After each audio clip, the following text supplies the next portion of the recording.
Boa noite a você aí do outro lado, brasileira, brasileiro, que quer saber como o mercado tem reagido às novidades sobre a economia brasileira e mundial. Não tem reagido bem, não. Hoje começa agora o seu saldo do dia 20 de agosto de 2021 e ainda que o Ibovespa tenha subido 0,8% hoje, não fez nem cócegas no derretimento até aqui de 10% nos seus pontos em pouquíssimo tempo, desde o dia 7 de junho, quando pela primeira vez fechava ali acima dos 130 mil pontos, já está de volta à altura dos 118 mil pontos, o Ibovespa rapidamente desmanchando o conto de fadas que muitos vinham acreditando. É aquela, vale recapitular aqui, né? Aquela acelerada que o Ibovespa deu ali antes de ir ao recorde começar a derreter, veio no embalo de um PIB de retrovisor, né? E a gente sabe, o que está no retrovisor já foi PIB de retrovisor que não só por isso vinha sendo superestimado também porque, ainda que tenha vindo acima das expectativas, vamos combinar, não foi nada demais perto do crescimento negativo, ou seja, da recessão, de uma base de comparação pífia que a gente teve, não tinha como ser diferente, em 2020, sob efeito da Covid-19 e da necessária restrição social para salvar vidas, em detrimento da atividade econômica. Era de se esperar que a atividade econômica crescesse na base de comparação em relação ao ano passado, e isso animou muita gente. No entanto, contudo, todavia, porém, etc e tal, o horizonte nebuloso foi tomando conta nos radares dessa expectativa passada, um negócio esquisito em relação à economia brasileira. Bom, gente, eu acho que o enredo, acho que eu posso resumir aqui rapidamente. De um lado, a gente viu nesses 2 meses um ministro Paulo Guedes propondo pedalada fiscal, dar calote no pagamento de precatórios, mudar as regras do jogo com o jogo já sendo jogado, para com esse dinheiro conseguir pagar um Bolsa Família turbinado e necessariamente bom que seja turbinado. As pessoas, mais milhões de brasileiros foram sugados pela pobreza e quem era mais pobre ficou ainda mais. Há de se entender um Bolsa Família turbinado. O que não dá para se entender é um ministro que propunha e dizia aos quatro ventos, desde antes de virar ministro, que cortaria gastos na carne. Não foram cortados esses gastos e agora falta dinheiro para pagar as contas, inclusive outras contas, como a do Bolsa Família necessariamente turbinado,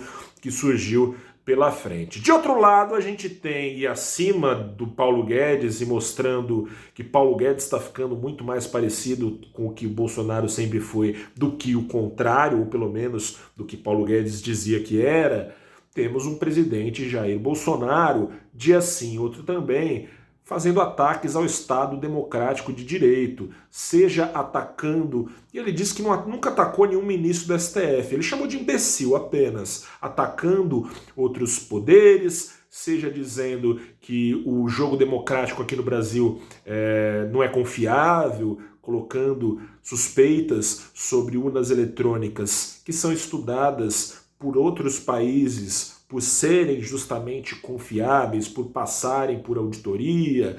Bolsonaro vem então antecipando, como nunca foi feito antes na história desse país, a disputa eleitoral, falando que não vai ter eleição caso fosse sem o voto impresso que ele tanto queria instalar impressoras nas...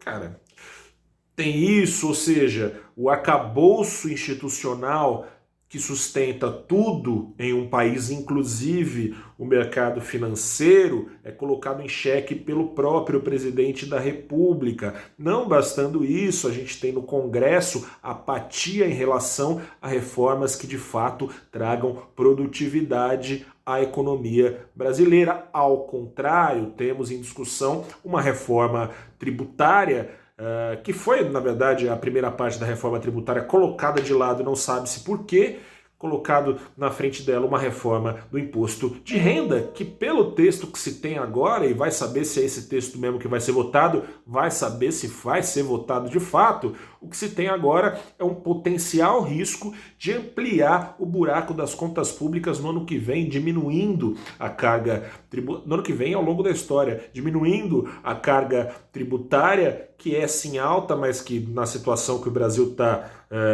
já com o rombo fiscal, se você diminui a carga tributária, você aumenta ainda mais esse risco fiscal, aumenta a necessidade que já é grande de o governo se endividar. Cerejinha do bolo, todo bolo, por mais indigesto que seja, tem a sua cereja em cima, né? Todo bolo show de bola que se apresente. O Brasil ainda não é uma ilha, não sendo uma ilha, tem todos esses riscos a serem potencializados sob o olhar de investidores com a retirada já confirmada pelo Banco Central americano dos seus estímulos monetários em forma de chuva de dólares para dentro dos mercados, ou seja, pode murchar ou estourar a bolha de liquidez, mas vai pagar o pato aqueles ativos e aqueles mercados considerados mais arriscados, porque se o dinheiro vai ficar mais escasso no mundo, preferencialmente, quem o tem em mãos vai colocar, claro, ninguém queima dinheiro, nos mercados que oferecem oportunidades de retorno, sobretudo nesse momento de restrição, nos mercados mais seguros. O Brasil não é esse mercado mais seguro. Outros 10%, e não agora a queda do Ibovespa, foi batido nessa sexta-feira pelo dólar, infelizmente. Então, de queda, de alta, o dólar desde a mínima tocada em junho também, o dólar que tocou sua mínima no ano aos R$ 4,90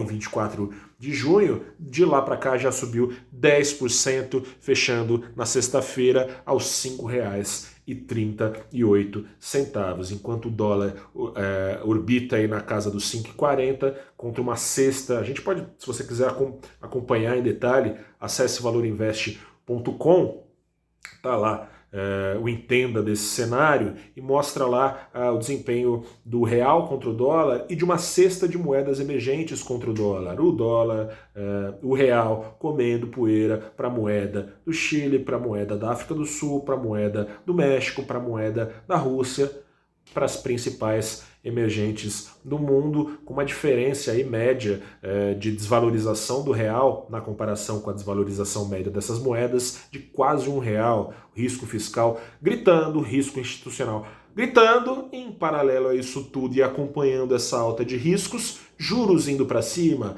juros que quanto mais subam para acompanhar riscos que não param de subir, encarecem ainda mais a dívida pública, encarece ainda mais a dívida das empresas, pousa para baixo. Não tem milagre, né, gente? Sobre essa falta de milagres e sobre essa sobra de preocupações, convido você a conversar comigo, com a Carla Genta, que é economista-chefe da CM Capital, e com o Ettore Sanches, que é economista-chefe também, mas da Ativa Investimentos. Quando? 8h30. Não falei? Quando não, né? Segunda-feira. Que horas? 8h30 da manhã, no programa Abrindo os Trabalhos, que apresento semanalmente no valorinvest.com, sempre nesse dia e nesse horário. Em pauta, os riscos elevados aqui no Brasil. Bom fim de semana para você, descanse. Semana que vem tem mais, espero que não seja mais uma semana de elevação de riscos e que venha pelo menos uma aí de calmaria. Para mim, para você, para o Brasil todo que está precisando.